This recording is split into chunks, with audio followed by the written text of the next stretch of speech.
নমস্কার বন্ধুরা, রূপসী kitchen village ফুডে সবাইকে স্বাগত। প্রতিদিনের মতন আজকেও আমি একটা নতুন ভিডিও নিয়ে চলে এসেছি। আজকে বানাবো চিড়ের পোলাও। এই চিড়ের পোলাওটা সকালে আপনারা জলখাবারও খেতে পারেন বা বাচ্চাদের স্কুলে টিফিনেও দিতে পারেন। আমি দেখুন বন্ধুরা কিভাবে আমি রেসিপিটা করছি। দেখুন বন্ধুরা, এখানে আমি কিন্তু 250 গ্রাম চিড়ে নিয়েছি। আর চিড়েটা দেখুন দেখুন এরকম সরু আর লম্বা ধরনের চিড়াটা নিতে হবে। খুব পাতলা চিড়া নিলে কিন্তু হবে না। জল দিয়ে যখন ধোবেন চিড়েটা পাতলা চিড়া হলে কিন্তু সেটা কিন্তু গলে যাবে। তাহলে প্রথমে আমি এই চিড়েটাকে ভালো করে ধুয়ে নিচ্ছি। এখন আমি চিড়েটাকে ধুয়ে নিচ্ছি।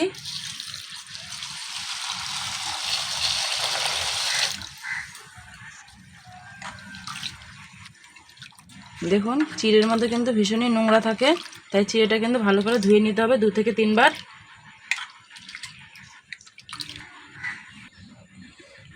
আমার চিড়েগুলো কিন্তু ধোয়া হয়ে গেছে। এবার আমি এরকম একটা ছাঁকনি নিয়েছি। এবার আমি এই ছাঁকনির মধ্যে চিড়াগুলো দিয়ে দেবো।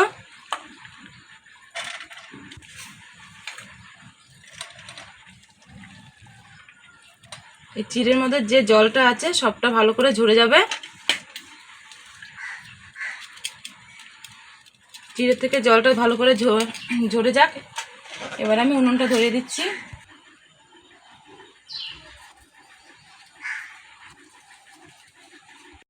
উনুনটা আমি ধরিয়ে দিয়েছি। এবার আমি কড়াইটা চাপিয়ে দেবো।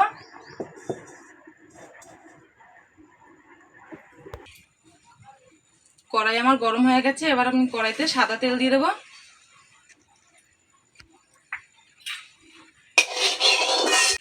এবার আমি বাদামগুলোকে ভেজে নেব।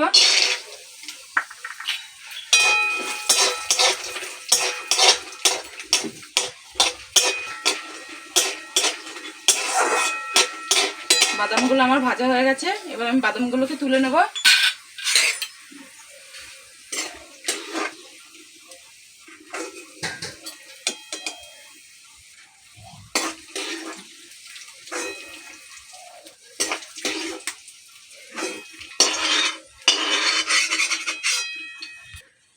মৌরি দিয়ে দেবো, এতে করে কিন্তু সেন্টটা খুব ভালো আসবে। কারি পাতা দিয়ে দেবো।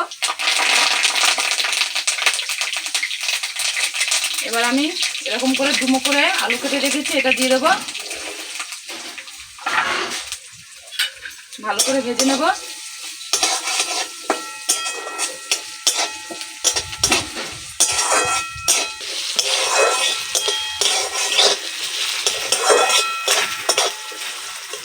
এবার আমি এখানে 1 বাটি পেঁয়াজ কুচিয়ে রেখেছি, পেঁয়াজটাকে দেবো।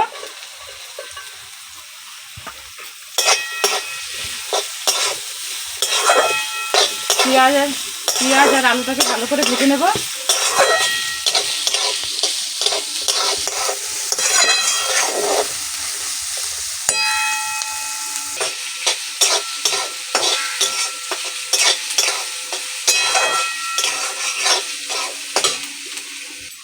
এবার আমি কটা কাজু বাদাম নিয়েছি, এতে দিয়ে দেবো।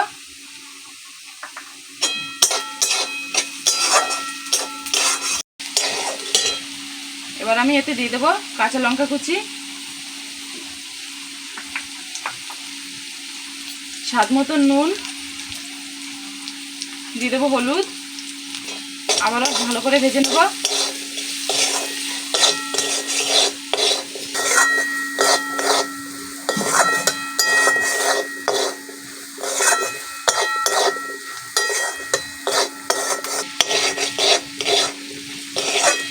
দেখুন বন্ধুরা, আমার কিন্তু এটা ভালো করে ভাজা হয়ে গেছে।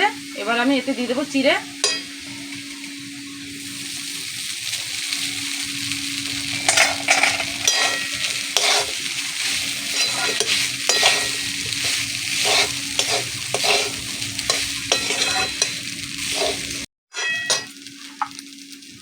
এবার আমি এই চিড়ের মধ্যে চিনি দিয়ে দেবো।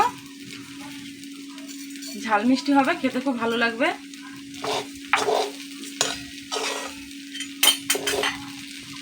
এখন আমি ভেজে রাখা বাদামটাও দিয়ে দেবো।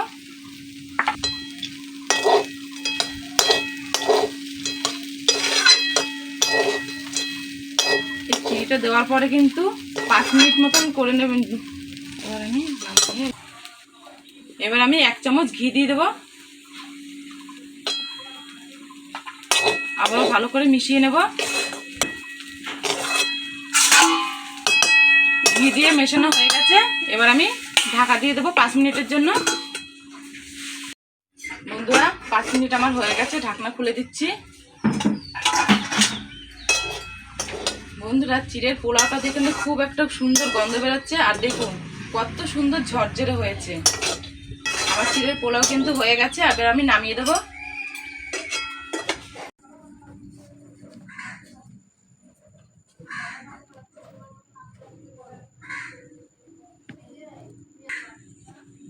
দেখুন বন্ধুরা আমার কিন্তু চিড়ের পোলাওটা রেডি, আর চিড়ের পোলাওটাতে এত সুন্দর গন্ধ বেরোচ্ছে। এখন আমি আগে খাবো।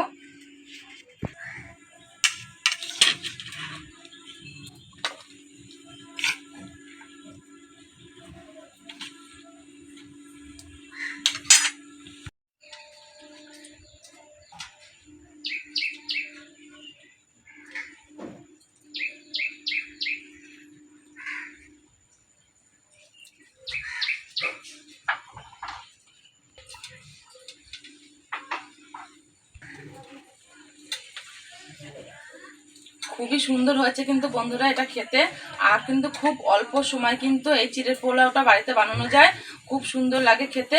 আর যদি ভিডিওটি আপনাদের ভালো লেগে থাকে লাইক কমেন্ট শেয়ার করবেন।